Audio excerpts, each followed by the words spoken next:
Hey, welcome to another episode of Trumanisms.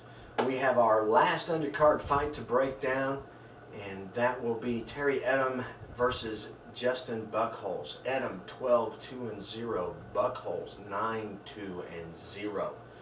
Pretty similar records, just 3-fight difference.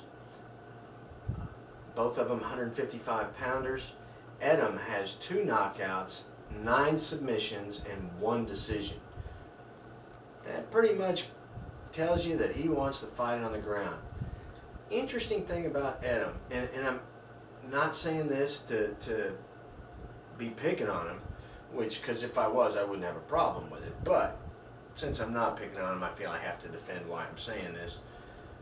He's got such a small head. And you know, I've heard Joe Rogan talk about his theory that the bigger the head, the harder they are to knock out. I've never really watched anybody really test his chin. I mean, he doesn't stand in there and take a lot of shots. I mean, he tries to take a guy down and get busy on the ground. But I have that big question in my head: how hard is it to knock out Terry Etim if he was caught solidly because of the smaller head? That's all. But he's a well-established fighter. He's fought a lot of good competition, a lot of real legitimate top contender competition, and he's looked very good doing it. Buchholz, 3 knockouts, 4 submissions, and 1 other. I always want to know what that other is. That other makes me curious. And this time that other was that his opponent got disqualified for an illegal kick. He too has fought some legitimate fighters, and he's got very good ground and pound. So this should be a pretty interesting fight.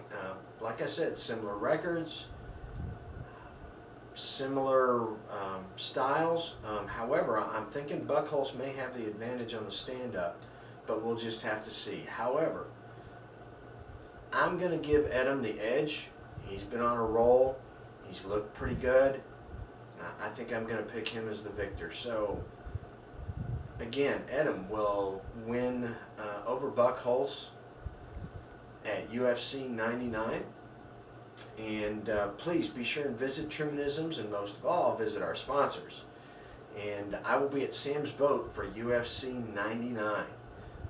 Stay tuned for the next episode where we start breaking down the fights that are definitely going to be televised. And we've got a Mirko Crow Cop fight coming.